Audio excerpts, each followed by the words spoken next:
As the speaker says, the time has arrived.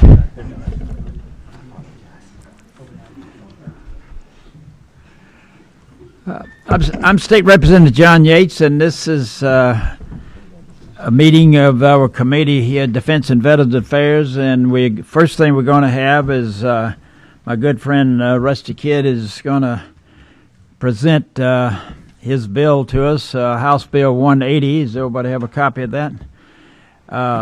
If you want to come on over, Rusty, and you want to use one of those? Okay. Looked like you've done it before. No, that's fine. That's fine. Whatever's comfortable. I have to admit this is...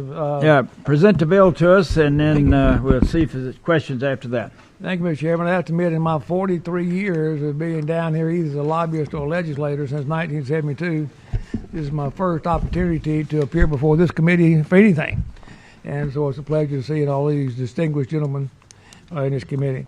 House Bill 180 I was asked by the War Veterans Home in Milledgeville to bring this to you, to change the time frame that somebody has to live in Georgia in order to qualify and make application to be in the War Veterans Home in Milledgeville, Georgia War Veterans Home. Currently, it says you have to be a resident for 5 years. This says you only have to be a resident for 2 years. We've got more and more retired military people moving into Georgia after they retire, and so some of them have problems that after a couple of years of being here, they realize they need to be in a more of a nursing home setting, and so somebody with 2 years living in Georgia would qualify to make application to be in Georgia War Veterans Home. That's essentially what it does, Mr. Chairman. It just changes from 5 years to 2 years.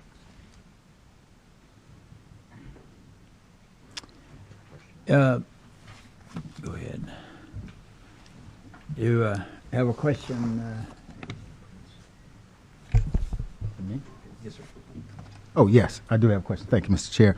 Changing it from 5 to 2, from 5 to 2. Do we, anticipate a bunch of veterans coming here, moving to Georgia for that?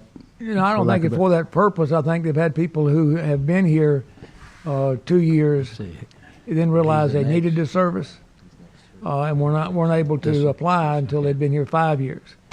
So there are people already living here in Georgia that would qualify. As the chairman knows, that right this year, for instance, you'll have 122,000 Army people retire. And when they meet with their retirement officer, the retirement officer gives them a piece of paper showing them where all the states are that don't tax military retirees' pay. Georgia's not one of those, so we don't attract military retirees as good as Texas and Tennessee and some of our surrounding states do. So we don't expect anybody to move into Georgia just to be here 2 years and go into the War Veterans Home.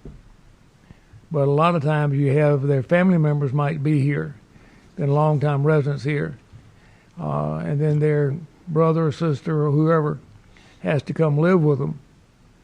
It needs to be in a nursing home setting, and this would permit them, after being here 2 years, to make application. Doesn't say they'd be approved, just make application. Yeah, and that's my concern, is that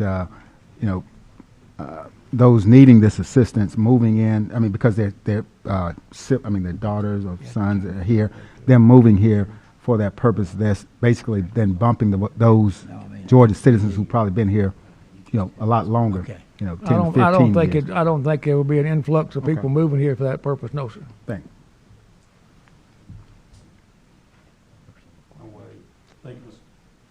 Yes, sir. You go.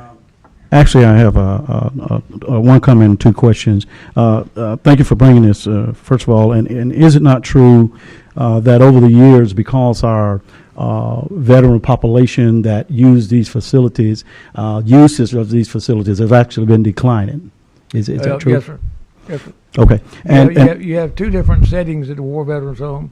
You have the nursing home setting, and it's treated just like a nursing home.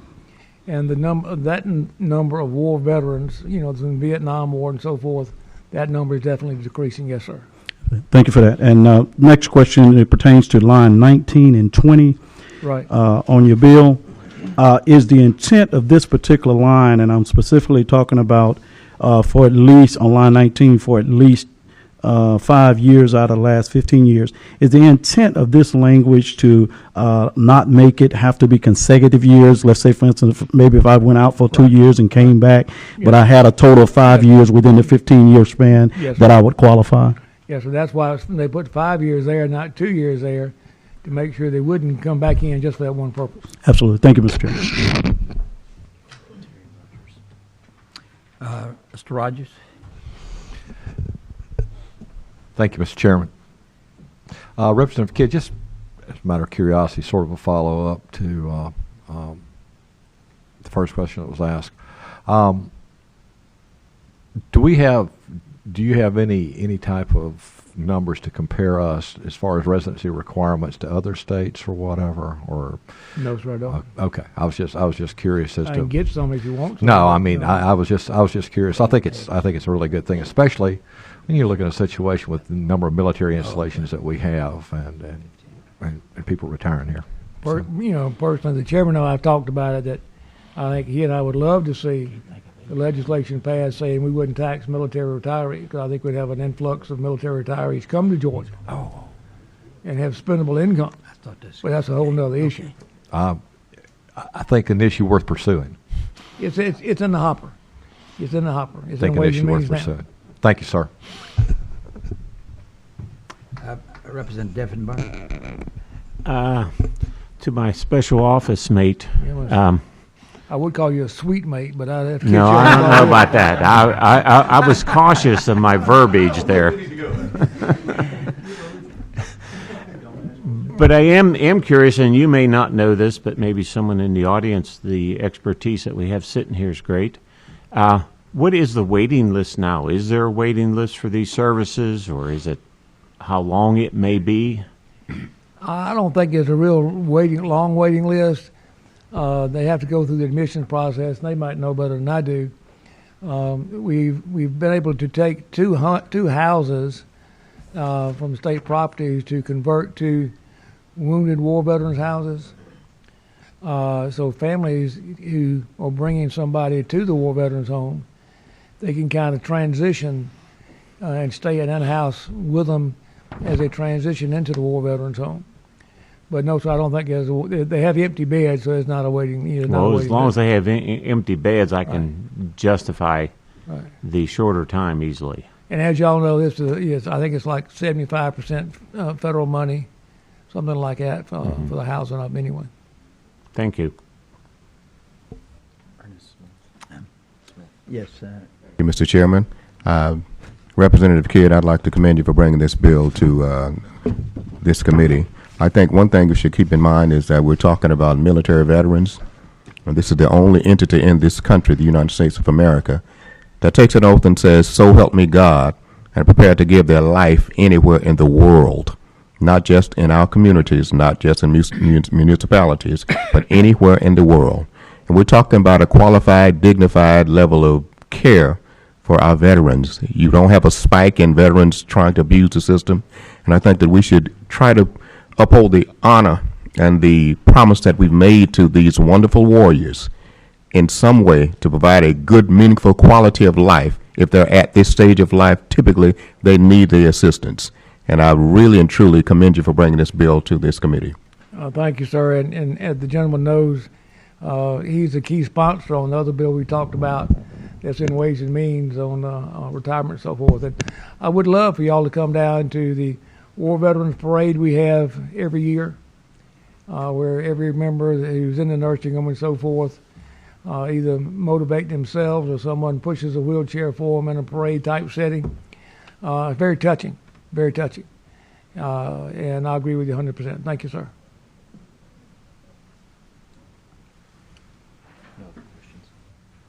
Any other questions? Shit. Go ahead. Go I want to ahead. make a motion at the appropriate time. Okay. Is there anybody in the audience that wants to participate in this. Is there anything else you want to say on it, Russ? No, sir. Just thank you for your time. Appreciate it. All right. And you, Assembly, you have a motion. Yes, Mr. Chairman, I'd like to make a motion to pass. Been motion, second. All in favor, raise your right hand. Opposed? That's the second time I did that, Mr. Chairman. You scared me. I thought we were getting ready to ship out.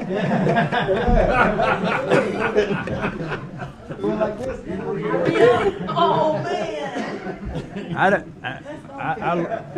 I learned not to volunteer. They might want to police up the area.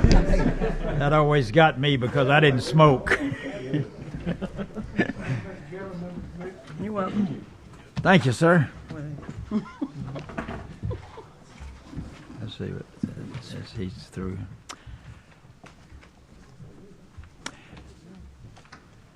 All right.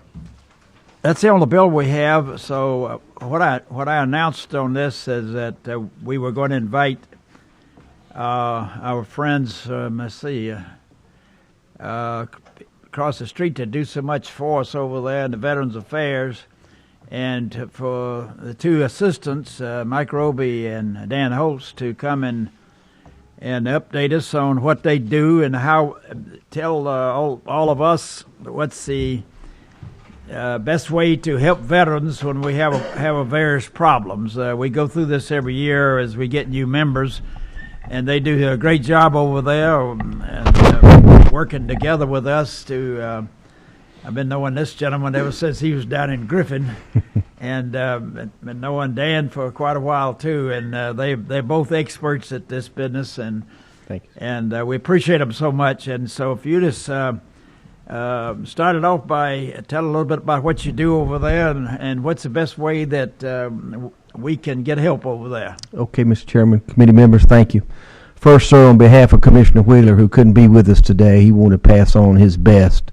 For you committee members who don't know who Commissioner Wheeler is, this is his 66th year as the commissioner for the state of Georgia. He is currently under doctor's care at the Atlanta VA Medical Center, and he wanted us to say hello and pass on his best. My name is Mike Roby, and I have the privilege of serving as the Assistant Commissioner for the Field Operations and Claims. I'm a 23-year retiree from the United States Army as a Sergeant Major. And with me today is Dan Holtz. Dan is our Assistant Commissioner for Administration, Health and Memorials, and Dan will give you an update in just a minute. My job as the Assistant Commissioner for the Field Operations is the day-to-day operate. We have 52 field offices here in Georgia. They go as far north as Lafayette, Georgia, and as far south as St. Mary's. And we have those 52 field offices. Some of them are a one-person office. Some of them, Columbus, we currently have 4 people employed down in Columbus. But our mission is to assist that veteran or dependent on what benefits that they may be entitled to. We have them come in right off the street and say, Mr. Roby, I don't know what I'm entitled to. We sit them down and talk to them. And if they are eligible, we assist them in filing for the benefits, and we send that paperwork up to the Veterans Administration. It may have to go up to, if it's a pension claim, it will have to go up to Philadelphia. Philadelphia is the pension management center. That's where all pension claims, widows claims go there. If it is a service-related claim, it comes here to Atlanta. We have the privilege of having 15 people that are employed inside the Veterans Administration. They're called our Claims and Appeals Division. And they do a wonderful job.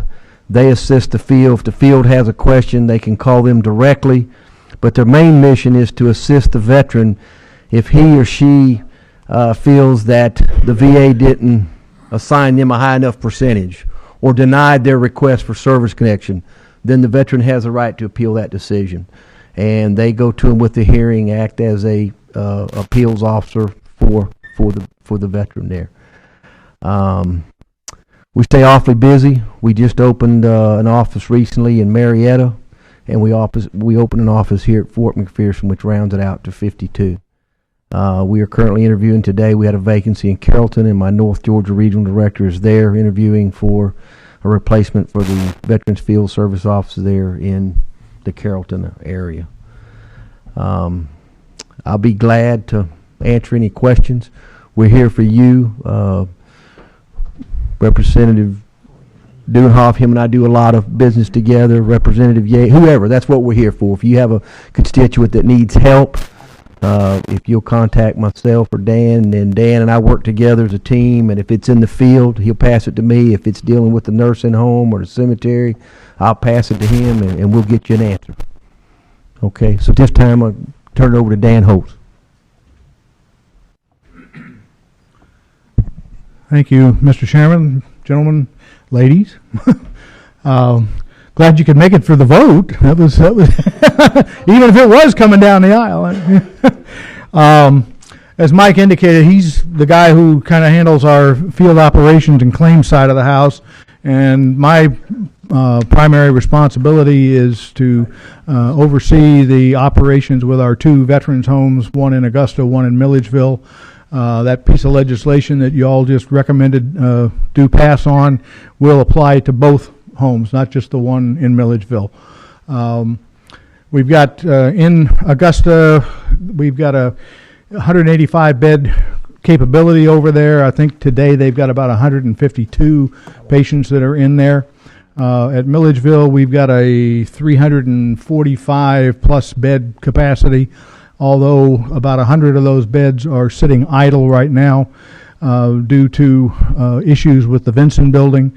We've had to shut that down for the time being until we can get some major mechanical and plumbing and electrical issues taken care of in that facility. The home in Milledgeville was selected last summer to be the site of a subacute rehabilitation therapy unit, which we're trying to develop in conjunction with the contractor who operates that home, United Veteran Services, to do work with returning veterans from Iraq and Afghanistan who are coming back with major problems with post-traumatic stress, traumatic brain injury, and multiple amputations. We're looking to locate that unit in the Russell building, but we've got some regular veteran patients who are living in the Russell building that we need to move out and move into the Vinson, which is why both buildings are going to be affected by the renovation and upgrade project that we've been talking with the appropriators about for about the last 4 months. I don't know if that's going to make the cut on the 2016 or not. We're hoping that it does. We're working very close with on the Senate side to get that inserted. The facilities that we also operate, we have two veteran cemeteries, one in Milledgeville, got a 142 acres capacity ultimately of about 100,000 interments that we can put in there. We have a 42-acre facility in Glenville, Georgia, just down the road from Representative Hitchens' hometown. And I think they are going to be able to do something in the neighborhood of around 45 to 50,000 interments once it's fully built out. But we're talking quite a few years down the road. The facility in the cemetery in Milledgeville opened up in 2001. The one in Glenville opened up in 2007. And they're both very, very busy. The one in Glenville is not quite as busy as the one in Milledgeville, but it's actually on the same pace that Milledgeville was when it started about 6 years before the one in Glenville started. So we're very pleased with the fact that we are getting business. Veterans are recognizing that facility or those two facilities are there, and it's available. They are available for the veterans and their families. I've also then got the responsibility for the budget and all the little cats and dogs that are in the support capabilities of the agency to keep it going. To include our Veterans Education and Training Division, we have a contract with the VA to act as what the VA calls a state approving agency, and we approve schools to train veterans or educate veterans, whether it's a formal university, although we're not as actively involved with them as we used to be because they changed the way the federal law reads. And if you're accredited by one of the accrediting agencies, you are automatically approved. But we're doing compliance inspections with them. And then we go out and all these barber and beauty schools and all of these different kinds of small institutions, we actually go out and visit them and evaluate their applications. If we approve the application, then the VA will pay for any training and education that's provided by those facilities. So that's a service that we provide, and we've been doing that, well, since the late 40s, since the GI Bill came online. So that's basically what I do, and that kind of rounds out what the department does. We're on the front line, as Mike said, in our 52 field offices. We're also taking care of folks in our nursing homes. I think one of the questions that somebody had a few minutes ago was asking about the waiting list, and I've talked about this with Chairman Yates on several occasions. The population that we're dealing with at both of our homes is an older, more sick population than what it used to be. When they come to us, they don't necessarily stay for 5 to 6 years or more. They might stay for a year if they're lucky, maybe 2. A lot of them come in, they're admitted, and within 2 to 3 months they have moved on.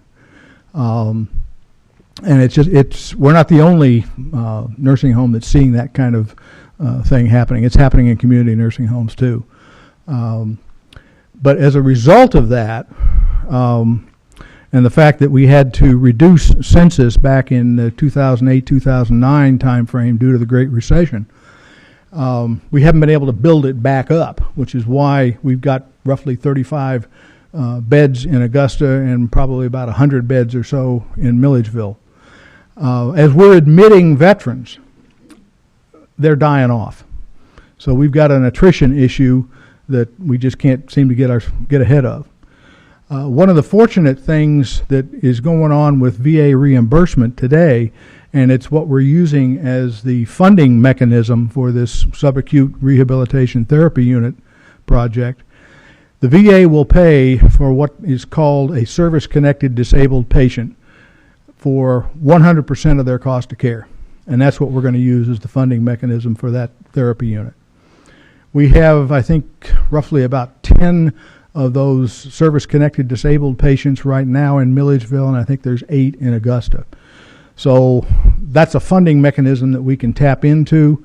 My Health and Memorials Director, Ernie Simons, is up in Washington today at a National State Veterans Home Association meeting, and is talking up this issue about making sure that we are going to be able to not have any problems with using that VA funding, and maybe even try and get the VA to start funding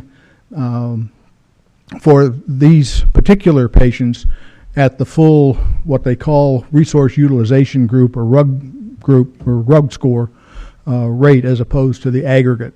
And that might get us a little bit extra dollars once we go down that road. Any questions?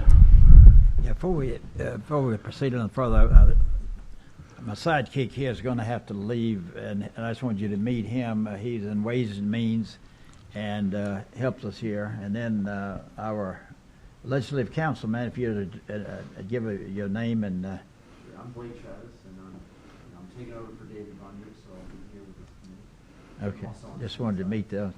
And we're going to have some questions, and then I wanted you to introduce our guest, and talk about that a little later. So has anybody got a question of this gentleman? Let me say this, so that we do have some input in this. We had to vote for that big addition about 2-3 years ago down at the cemetery.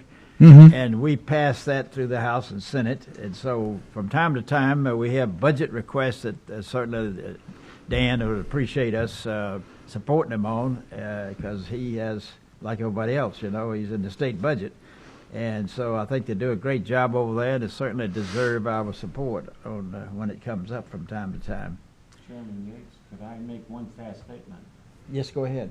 I'm going to have to leave, but I have never had anybody work any harder for me than these people in the vets across the street there. They have been outstanding, and anytime you need help, they're available. So thank you all very much. Well, thank you for saying that. But Thank you. I have to leave for another committee. Yeah, I'll say I don't want to overly blast the federal government, I guess, but I don't know what the veterans would do without the state and us. We're the eyes and ears. We hear what the problems are and everything, and these gentlemen run a department over there that can help veterans. And I look on that as my major reason for being on this committee is helping veterans. And it shocked me recently when I read that it's a different war they fight now. It's not like World War II, but you can get killed by a baby holding a bomb by the side of the road, and they have the veterans have a terrible time, and it's good to have somebody like this that helps them out in these various things. Is there any questions, this gentleman? Yes, sir. First off, thank you, Mr. Chair. And I thank you for your service. Thank you, More sir. importantly, to ensure that we get a point of clarity in the information you just shared, could you kind of explain to us explicitly what you mean when you say veterans come in and they move on, and when you speak of multiple amputations, because these are not just things that occurred, these are war injuries. Could you explain those two things poignantly for us? Moving on is a euphemism for passing away. Okay? And, without getting much more graphic than that, if we could just leave it at that, I think you get the picture.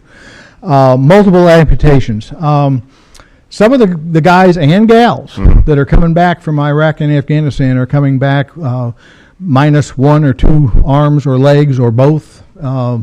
In some cases, they are coming back with traumatic brain injuries that have severely impacted them.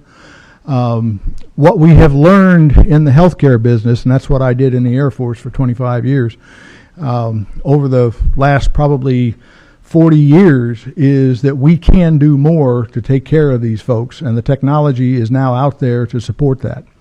And what we're wanting to do is to get in on the cutting edge to help provide that care, because the VA can't. They just don't have enough facilities available, and even their construction budget of roughly $4 billion that was passed by the legislation that Congress enacted last summer is not going to be enough to touch that, because they're looking at the outpatient side and getting more and more people into the VA healthcare system, as opposed to the more intensive rehabilitation end of the business. And what we're seeing in terms of the veterans that are coming back, and we see it a lot in our field offices, is their needs are so different from what we experienced in my generation in Vietnam, in Chairman Yates' generation in World War II, and in between. The folks who are injured as they are today in prior conflicts didn't make it off of the battlefield.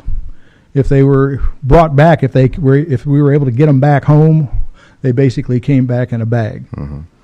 That's not happening today. Today we're bringing them back. They are alive.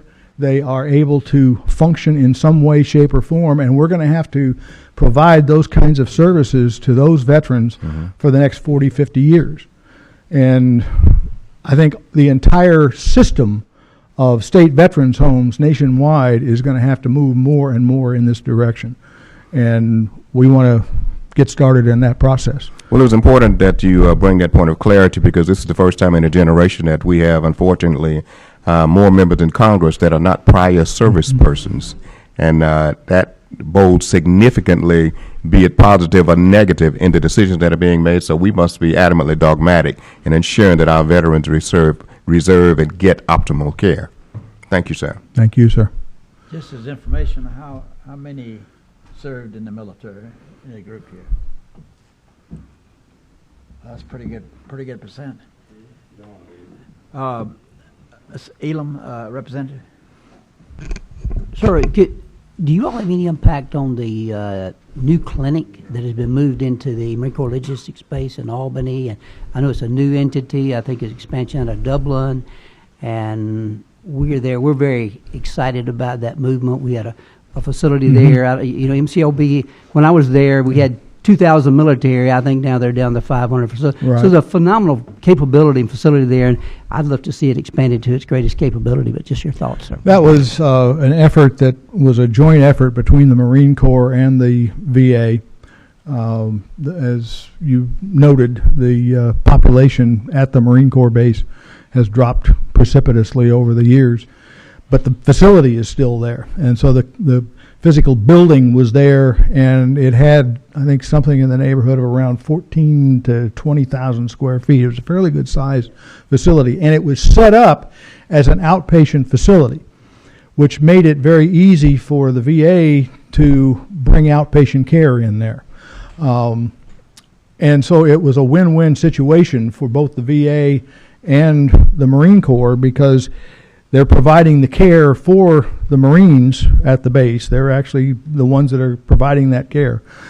And then they've made the arrangement where veterans from downtown can get onto the installation, go to the clinic, and receive their VA health care there. I think it's a very optimal way of doing business.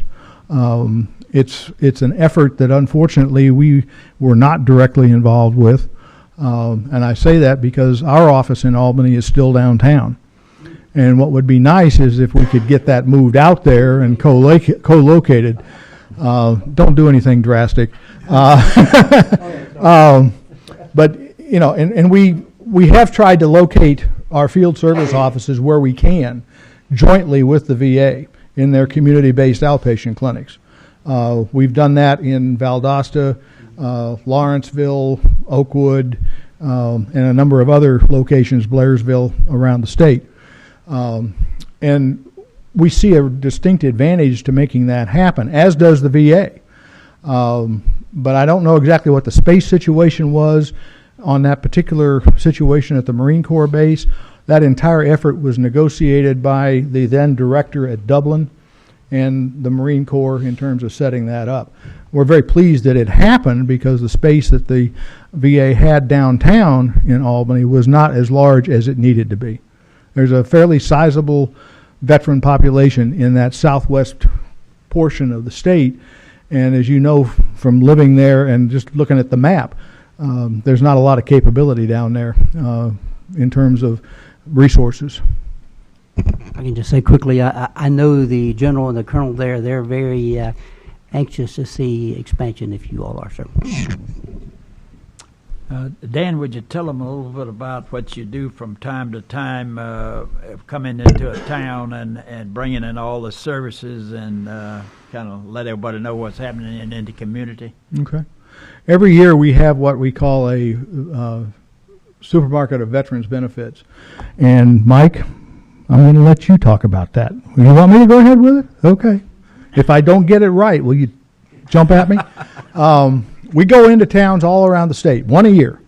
The reason I tried to put him on the spot is because he's been running them for the last several years. What we do is we bring resources of the state and federal government agencies together in one place at one time, basically one-stop service, and invite veterans in a particular community, a particular area, to come in and if they want to talk to somebody from the Small Business Administration, there's somebody there from the federal government to provide that information. If they want to talk about veterans benefits, we have people there, as does the VA. If they want to talk about VA healthcare, they can do that. There's a number of agencies. I think the last count was around 50 agencies that we had in at the last location, which was up in Canton. And we try to move them around the state. As Commissioner Wheeler is fond to remind people, Georgia is the largest state geographically east of the Mississippi, and so we've got a lot of territory to cover. And so last year we did Canton. This coming year we'll probably try and get further down into the southeastern part of the state. I don't know exactly how all that's going to play out, but we try to move it around. We usually have it in conjunction with Pearl Harbor Day, somewhere around the 7th of December each year. And we publicize it in the local area. We publicize it statewide. Like most entities these days, we've gone more and more electronic in our advertising and media exposure. And so we've got a website and a Facebook page and a Twitter feed and all that stuff. And we use it. And it seems to be getting the word out fairly well. We also use the old style billboards, and those I think are getting people's attention also. So we try to get the word out. We're there usually from about I think we open up around 10 in the morning, 9 in the morning until 3 in the afternoon. And We had one at Griffin about 2-3 years ago, Yeah. and it was very well supported, and the local people helped out a lot. Right. And put it together. Does anybody else have a question? not yet. We haven't made any kind of a decision. Yeah. We can, sure. Yeah. Yeah. These gentlemen brought a guest with them, and if you want to introduce him and tell us about that this Okay. time. Dr. Major retired Cal Posner, he's an educator, not a physician, is the current president of the Georgia Military Officers Association of America, which is the state arm of the National Military Officers Association of America. And the Georgia MOA has a legislative recognition award that they have started presenting, and Cal would like to make a presentation. Cal? Let me take that and I'll get it out while you give him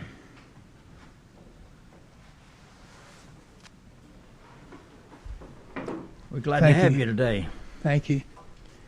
I know that there are 773,000 veterans in the state of Georgia and their families. And on their behalf, I bring you greetings and a very warm thank you for all the hard work that you do in supporting them and their families.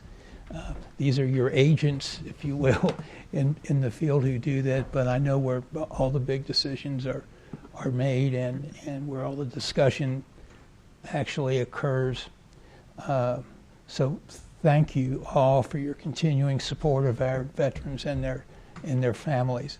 Our organization is relatively small. Nationally, we have just under 800,000 members. In Georgia, we have about 8,200 national members, about 1,300 of which are involved in chapter activities. We have 17 chapters throughout the state.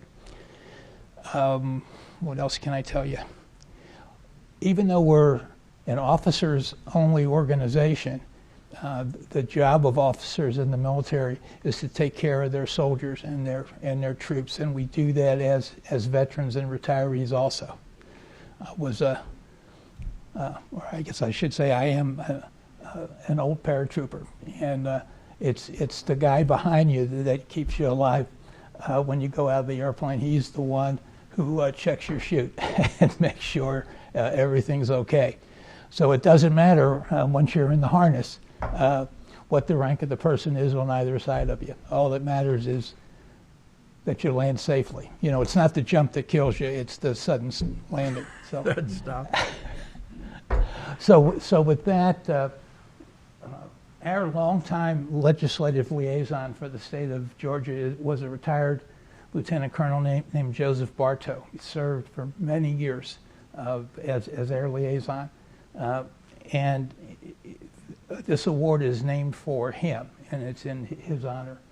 And this is the first year, actually, that we are presenting it this way. We have one for the House, one for the Senate, and one for the executive branch. We gave the one for the executive branch to Commissioner Wheeler. I think, you can correct me if I'm wrong, is the only commissioner of Veterans Affairs the state ever had. No, Was there one before? him, but 66 years. Yeah, 66 years. Who appointed him? George Washington? Yeah, I've never known any other state commissioner anyway. So it's my pleasure to award this Joe Bartow Legislative Award to Representative Yates as the chairman of the committee.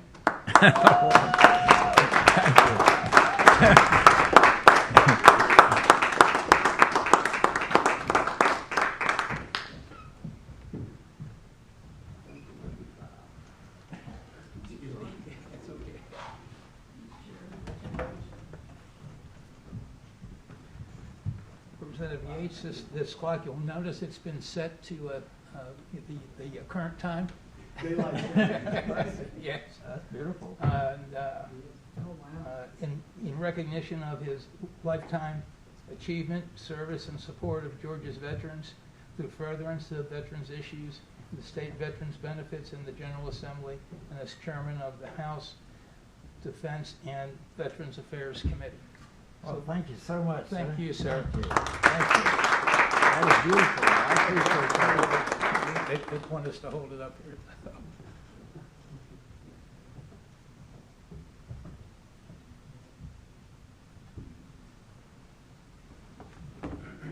Thank you so much. Thank you again, sir. Appreciate all your help. And I couldn't do it without the good support that I have. I appreciate this committee and what y'all do for veterans.